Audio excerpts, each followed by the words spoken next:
Learning about security doesn't need to be scary. If you want to ship code securely with confidence, check out the URL below and challenge yourself with thousands of challenges in 29 coding frameworks. Let the games begin. All right, everyone, we're going to get started. It's a couple minutes past 11:30. My name is ToniJames, and I'm here to talk to you about security from a developer's perspective, and I call it keeping up with the Joneses. That's what it feels like. This is how I feel all the time. Since I've been in the tech industry, it's kind of like imposter syndrome, but at least it perpetuates imposter syndrome all the time. But first, I'm going to go a little out of my comfort zone and get my computer to work. There we go. Kia ora tātou, ko korowai te manga, ko waimakariri te awa, no tawera aho, ko James toko whānau, ko Tony toko ingo. Greetings all, Torles is my mountain, Waimakariri is my stream. I am from Springfield, New Zealand. James is my family, and my name is Tony. I wasn't born in New Zealand. I'm sure you could tell by the accent. It's slightly different. But I've lived there for over half my life, and it is my adopted country. But today I'm going to talk to you a little bit about me personally, partially because I have anxiety, so I need to talk about myself a little bit just to get over that hump in any talks and conversations. And then I'm going to talk a lot about me professionally. This is my story. This is me keeping up with the Joneses all the time. This is something that I think is very inherent in tech, in the tech world today, and in security. And you'll hear a little bit about the state of modern web development and a lot about my state when I was learning modern web development. I want to talk about how I found security, and I want to share with you ways you can make security a fun part for the developers in your company or for yourself. Just show of hands, how many in the room are developers or in development? Cool. And how many in security? Cool. That's pretty 50-50. Awesome. In the end, I'm going to talk about my security journey. I'm going to talk about where I am now and have resources and questions and conversations at the end, hopefully, if you want to talk to me. So here's a little bit about me. I am a snowboarder. This is me doing a marketing photo for Mount Hutt. That's why the photo looks so good, because it's actually a professional photo. It's not just me. And basically, straight after high school, I went to university. I was like, I want to do computer science, right? I grew up with a Commodore 64. I wanted, to program. I really enjoyed this stuff. This was fantastic. But while I was at university, I needed to pay for it. So I went to work at my local ski resort, and I found out that I was pretty good at snowboarding. And it ended up taking me kind of all over the world. And I was like, well, I could do university, or I could go snowboarding. So I went snowboarding. And I spent about 15 years in the snowboard industry, and I went all over the U.S. coaching and competing and working at different resorts, and even got into ski area management. And eventually that brought me to New Zealand, where I actually met my husband in the lift line. He liked my snowboard, so that was pretty cool. Then I married him. And he actually still works in the ski industry, so I actually still have a great connection. I get a free pass. I can go whenever I want. But the ski industry doesn't pay very well, and also when you have two people in a family paying the mortgage and you both work for an industry that is under threat of climate change, you kind of want to pick another alternative. So I decided to do something else. Back in 2014, I was like, that's it, I'm going to go back to uni. And talked to my husband about it, and he was very supportive. And so I decided to go back and do my computer science degree, because it's still what I really enjoyed doing. I definitely really enjoyed snowboarding, but it wasn't always using my brain a lot. So computer science was almost overload on my brain, but it was a lot of fun. And I remember walking into university, and my first computer science 101 class, and there's 450 students in the room, and I saw like 3 women. And I was like, what did I just do? Why did I do this? This was really uncomfortable, and they decided at that university to start everyone out on Python. Previously, people had been learning Java off the bat, and they were wondering why people kept quitting computer science. So they changed it to Python, and I had no experience with Python, but started learning it from scratch. But I remember as I was learning Python, I was like, wow, I can't believe people know multiple programming languages. Like, I can just only get this one down. This is going to kill me. So this is where I first started that keeping up with the Joneses, because I look around and half the students in my class had been programming for 5 to 10 years already. They'd already had that experience, and I was starting from scratch. But, you know, the other thing was being a full-time mother, being attending uni full-time, and we were on a one income at the time, paying a mortgage and all those things. So I just applied for every scholarship under the sun. Anything you could think of, I applied for it. And I didn't get every scholarship, but I got 2 very important scholarships. One was the Google Anita Borg Scholarship, and this was back in 2016, which opened up a huge amount of doors for me. It was fantastic. Met heaps of people, basically got to meet a bunch of role models in the industry face to face, but also just bringing that many women together who had the same interests. I have a number of friends each year that I was involved in this, up to 50 people all over the APAC region, who are now really good friends of mine, and we share war stories and fun times that we have. But the other scholarship I got was a 2-year internship at a software engineering company. And this was my first real exposure to what software engineering was, because I was doing a computer science degree. They had a software engineering degree, but it was too strict for me. As a mother, I couldn't do the software engineering degree. I couldn't be there at 8 o'clock in the morning and be there until 6 or 7 or 8 o'clock at night. Computer science degree allowed me to have a bit of flexibility. So I decided to go down that route, but they still, for the internship, ended up taking 7 software engineers and 3 computer science students. And I was one of those computer science students. So here I'm going to tell you a bit about my story in software engineering. So welcome to software engineering. I remember meeting someone at the coffee machine, and I was like, they're like, oh, you know, new face, what are you doing here? I'm like, well, I'm an intern. I'm a software engineering intern, but I have no idea what I'm doing. And he just laughs. He's like, that's all right. Nobody does. You're fine. So that was really good. And then the team I was first involved in, I remember being at the first stand-up, and you're really uncomfortable because everyone around you knows so much more than you do. And he basically, he was talking about how he finally solved the bug. It was like a Friday. He's like, I finally solved this issue. Turns out I am the one that wrote it on Monday. So it was my problem. So yeah, welcome to software engineering. But like, what is software engineering? Why do we have this term on software development, software engineering? So apparently, according to Wikipedia, it's a systematic application of engineering approaches to the development of software. So you're not just learning software development, you're also learning all the processes and creating complex enterprise-level applications and everything that goes around that. So my first project, my first year internship, remember, I'm a first-year university student. All I know is Python. And, you know, just 1 year of coding in Python. And I'm like, oh, man, this is going to be so hard. I don't know what I'm doing. You know, it's going to be so difficult. And my first project was in UE. So my first project was taking a desktop-first web application written in UE and making it responsive and accessible on a tablet. Yeah. So in case you don't know, UE is the Yahoo user interface library that was created in 2005. It was free, open source, JavaScript and CSS library, so you could build interactive applications. And what I found out is that I started my internship project at the end of 2014. UE was abandoned in August of 2014. So no more development on UE. So yeah, my first exposure to web development was an end-of-life library. So not exactly keeping up with the Joneses here, right? In fact, there's actually a really good article, What the Death of UE Can Teach Developers. And yeah, it doesn't matter which third-party library framework you use, it will be discontinued someday.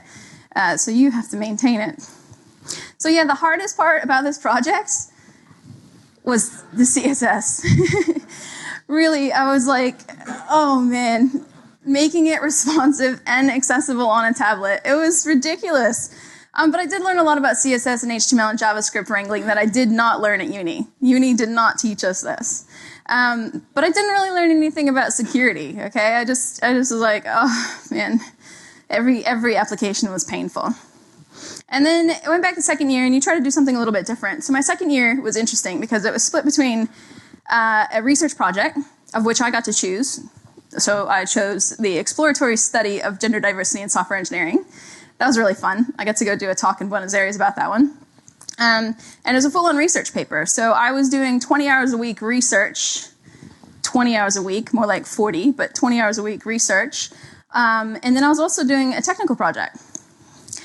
And the technical part of my internship was creating a test harness to simulate the creation of 4 million users on a healthcare system. And it was frustrating. It was ridiculous. But I learned a lot about databases and Python scripts and Vagrant and LDAP. I hate LDAP. All in all, it was a fantastic internship experience. I do feel I got a well-rounded experience that I didn't get at university. So they both complemented each other. I had both the front end and the back end development, and I spent time in an enterprise software company, and it helped me see how truly complex software could be, software engineering is. But again, I didn't really learn anything about security. What I did learn was full stack development. So yeah, full stack development. So, according to this, W3 Schools, full stack developer is a person who develops on both the client and the server. And then, in addition to mastering, I like how it says mastering, HTML and CSS, he, she, or they also knows how to program a browser, program a server, program databases. So you start filling in all these languages and stuff. And there's advantages to this, right? Like, every company, it loves it because they're like, you are the master of all things. You can do anything. You can, have rapid prototypes. You can help all the team members. You can reduce our costs and reduce our time. And, you can switch back and forth between front end and back end. And you can better understand all aspects of this. But there are some disadvantages. You can choose the wrong solution. UE? UE was probably the wrong solution at the time, but, we did it. And how about working in a team where you have one really good full stack developer? Does anybody have that on their team where you just have one person that is the person who, unfortunately, the bus factor comes into effect, where if you lose that person, everything's going to go down. So yeah, but being a full stack developer is ridiculously complex, and not everyone should be expected to know it all. But regardless of my limited experience, so I'd been to university, I'd done some internships, they offered me a job. Yay, I'm a software engineer, awesome. That was fantastic, but I ended up joining the team that created this web application that I tried to make responsive and accessible in my first internship project. And basically, my first job was fixing it. So UE was dead, we're moving on to other things. And we needed a new version of the application that was mobile first, so responsive to all screen sizes. It was more accessible. It was a patient-facing web application, and it has a lot of accessibility needs, and compliant to all the various health requirements in several different regions of the world. Easy, right? No problems there. So how do we do that? So that's when I found out about web frameworks. Apparently, we use web frameworks. So they're, again, according to Wikipedia, I love Wikipedia, is a software framework designed to support and develop web applications, web services, web resources, web APIs, and so you can, provide a standard way to build and deploy web applications. So you want to make things faster, right? This is web frameworks. This is a great timeline put on by Matt Rabel, and it's from 1999 on the left all the way to 2019. So apparently, web frameworks have been around for 20 years. I had no idea. Remember, I went snowboarding in about 1996. So I missed all this, which was actually a good thing because I missed all the 1.0 stuff that was happening there. And just zooming in a little bit, you can see where a few things started. All the way up to 2008. So when the browsers started, kind of, makes you realize where you're at in life. So yeah, we're taking this UE mess of an application and rewriting and overwriting it into a web framework. And at the time, it was 2016, and everyone's going with React or Angular or whatever. And so we needed something that wasn't going to die, that was mobile first and friendly. It was responsive and accessible, and can speed up our development process, and it's relatively safe and secure to use. So I said security. To be fair, we were, a healthcare software company. We did develop securely, but we didn't talk about it. So I had no idea what that actually meant. So then we're like, well, this is where we're at. It's about 2016. We have all these things popping up. Which one do we pick? We want to pick something that's not going to die. So what do? Well, we try keeping up with the Joneses. At the time, these are some companies that are out there, and they were producing, using web frameworks, and something that we were after. But we didn't necessarily want to go right down Google's path or right down Facebook's path, because we don't have a development team that can keep up with what they have. But eventually, we decided, we did a bunch of research, figured out what kind of worked for us, and we decided on Airbnb. That was the Joneses to us. This is who we wanted to keep up with. And this was because they were using React 4.x at the time. And they had really good documentation. They shared really well with the community. And they had a stack that they talked about a lot. So they kind of had done all the hard work for us. And we wanted to kind of follow along in their footsteps.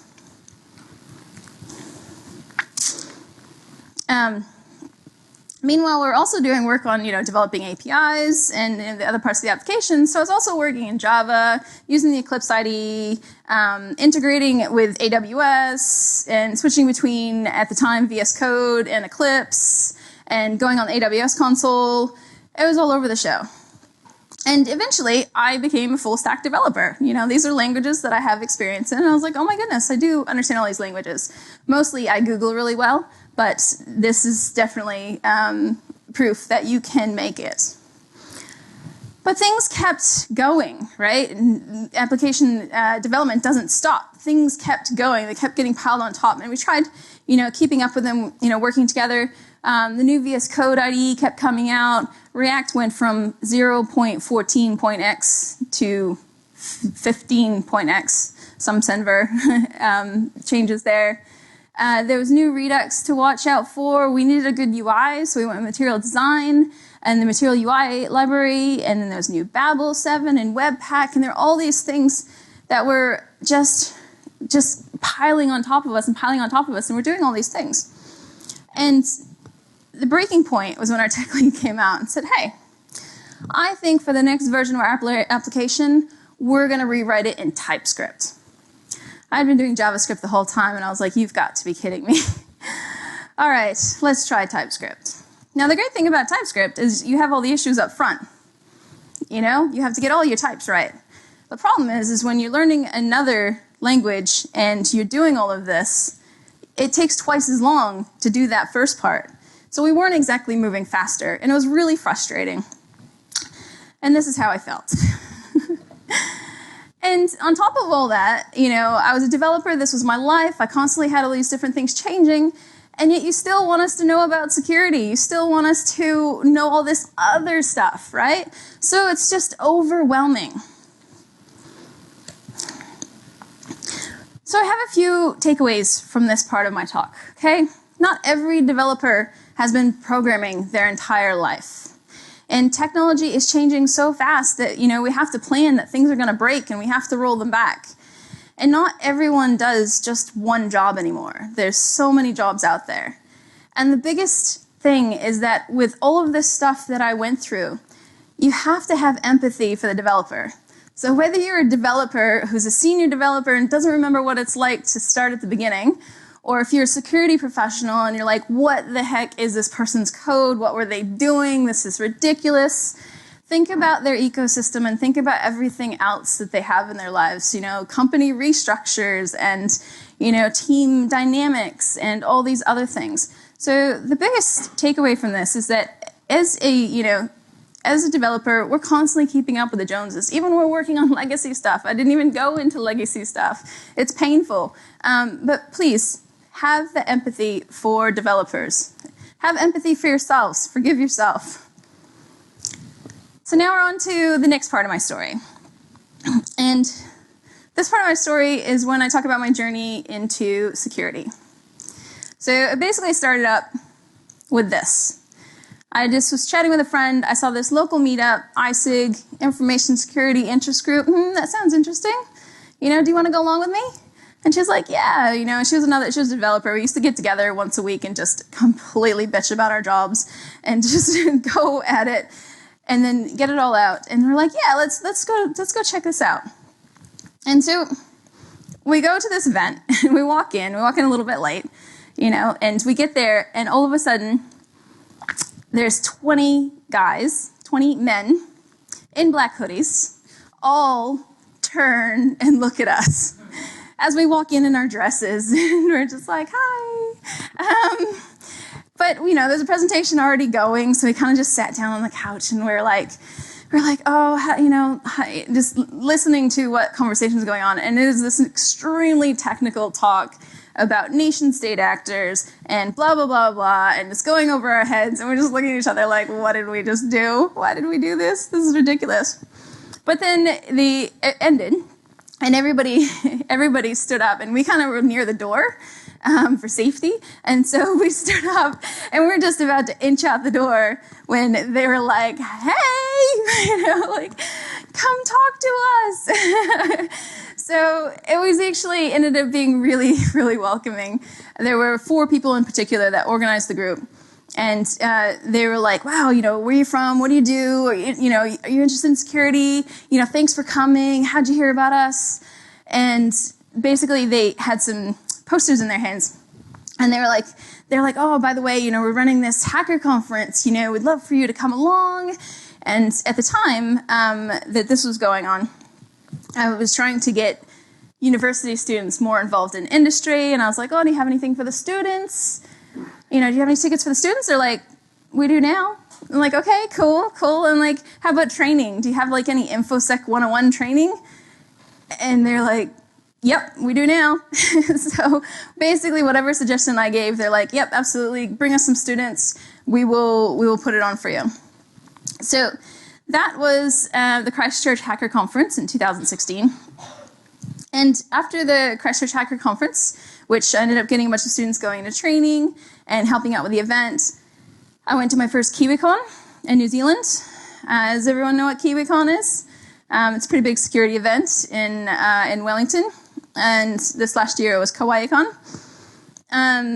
But when I was at KiwiCon, I found about this security podcast called Risky Business, and with Patrick Gray. And at the time, I was commuting back and forth to work, and I was like, all right, I need podcasts to listen to, absolutely. So I had a 2-hour commute, like an hour in, hour out. I took Risky Business and started on episode number 1. And I listened to every single episode all the way through. I mean, Metal Storm's voice is like, it's like, my teddy bear. It's just like, it's such a nice voice. And I got to know security terms, and I got to know security culture, and I got to know the events of what's going on in the world, what has happened in the past. Things started to make sense to me. But I really enjoyed it. I actually told Patrick Gray about this last year, and he said, you are insane. I can't believe you did that. That's ridiculous. But I wanted more of this hacker culture. And so I started, I joined Twitter. I wasn't on Twitter before that, but now I joined Twitter, and it's all this security. I follow all these security channels, and if you do follow me on Twitter, I forewarn you, I talk a lot about women and diversity and security topics, and sometimes post puppies, but that's it. But I also started doing CTFs and getting more involved in the security scene. And I attended more conferences, and I gave some presentations, and I was really hooked on security. And I was like, wow, I love this stuff. I'm like, in fact, I have so much fun doing all these things. I kept talking about it at work, and I was talking about the Risky Business episodes, and I'm, messaging the security team, and I got in touch with our CISO, and I was like, we don't know anything about security. You need to come talk to us. So I was reaching out to the security team, being like, please, come talk to the developers. We want to hear what you have to say. And everyone else was like, wait, security? What are you doing? There was a lot of resistance, there was a lot of resistance around. But because I kept talking about it, because I was so enthusiastic about it, at the same time, we ended up having a bunch of restructures happen in the company, which kind of destroyed company culture. And they were just like, you know what, you're doing something. You're encouraging us to go do something. So here, you go do all the things. You do it for us. In your own time, but you do it for us. And I was like, yeah, okay. So we did security things. We started a security champion program where every team had the person who was interested in security get into basically a Slack channel and have a chat. We did CTFs at lunchtime. We had to do it in our own time, but we did CTFs at lunchtime and, ended up challenging each other. We get security teams to come down and do threat modeling workshops with us and talking to us about our applications. We did secure code warriors in our own time, but we still did it, which was fun. And we started attending security meetups, and we started to spend training budgets on security conferences. And the best part was that we invited everyone. So we had marketing there, we had business analysts there, we had testers there, and it actually became really a community event. And so we did. We developed these security champions in our company, right? Eventually, we had this security-first culture, and we had developers who were, finally paranoid about dependency packages and looking through and seeing, what's the latest vulnerabilities and searching in our code base and having all these conversations with the security team. The security team was like, whoa, don't talk to us, wait, what? And then this was how I felt. I was like, yes, this is amazing. We've done this. And I want to tell everybody about it. And so there are a few things that could have made it better.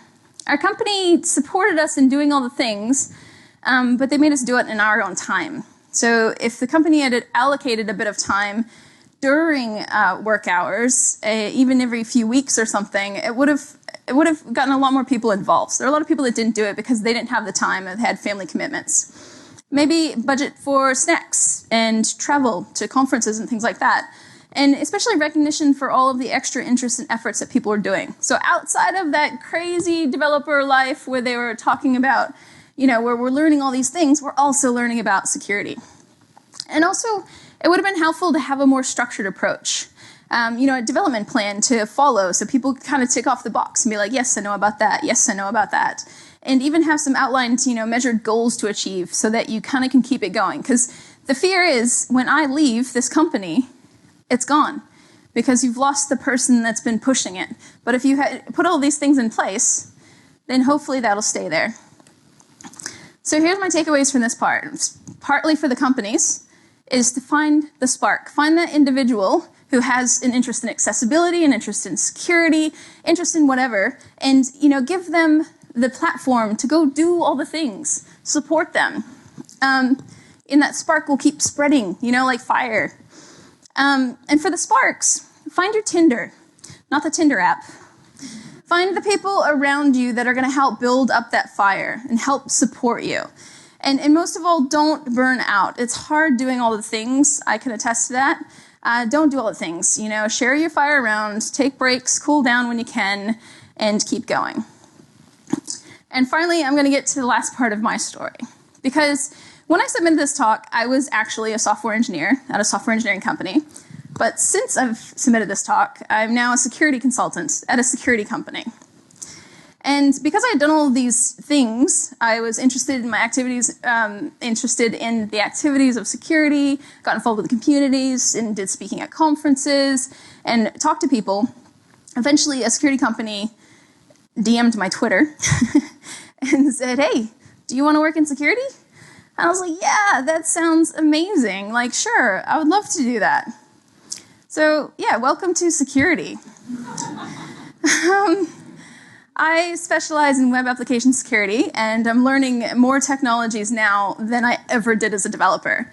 I did a little bit on GraphQL, but then I did a job on GraphQL, and I had to know everything about GraphQL. So I'm now the expert in my company on GraphQL. And basically, everything that I've done up to this point actually set me up perfectly for this job. And I'm not saying that as a developer you should move to security. I'm saying as a developer you can move to security, and it doesn't matter when you start. I'm proof of that. So yeah, I work for Lateral Security now in New Zealand. It has offices in Auckland, Wellington, Christchurch, and they offer a range of services. I do technical testing, mostly in web applications, but forever expanding my resume on that one. And yes, we are hiring. I think every security company is. But my takeaways on this part of it is that old cliche, follow your passion. right? It is cliche, but you keep doing the things that you love and people will notice and they'll value that. And there are lots of ways to get involved, whether you're a developer or even if you're a security professional. It's nice to get out in the community and start interacting with developers because we have a lot to deal with as a developer. So here's a few things that I did, which I talked about, which was Twitter and iSig. SecTalks is another one that's quite popular. And Slack. I mean, there's Slack channels all over the place.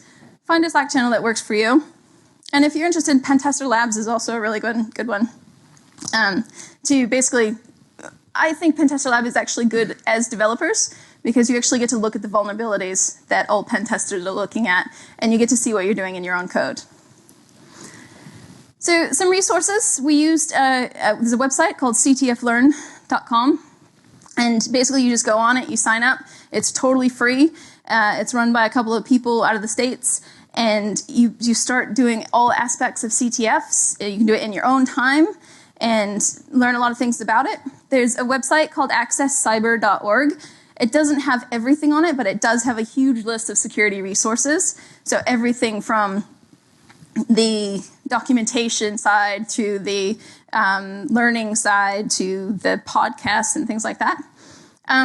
If you don't know about OWASP cheat sheets, and I didn't really know about them, I know a lot about them now because we refer to them all the time. But even especially as a developer, they're really good for you. They're really good for you because they help you through the development process and do your code securely.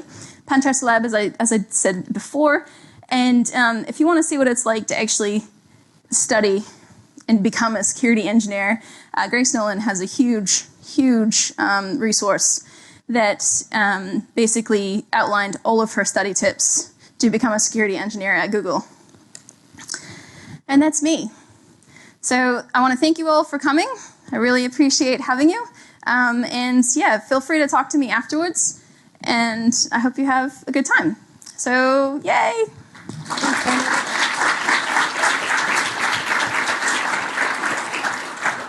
We do have time for questions, so I'll start passing the mic around. We'll just start down here.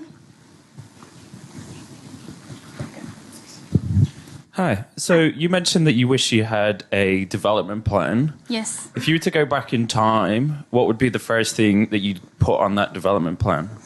It's a very good question. The first thing to put on the development plan really is, what do you personally want to get out of it?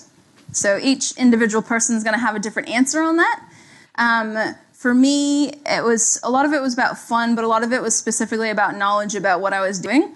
I actually totally went way off on that. I actually liked steganography in CTS was my favorite, which had nothing to do with what I was doing in development. But yeah, I think for each person, individually it's going to be different. But if you're doing it from a company perspective, to have an overall goal to raise security awareness in your development team and have a way to measure that you both agree with, whether that's part of your development progression through the stages of being a software engineer or developer. But that would be my choice. Still got time for questions. Anyone else? Cool. No. Thanks again, Feel free Tony. to come talk to me afterwards. And thank you. Thanks for coming.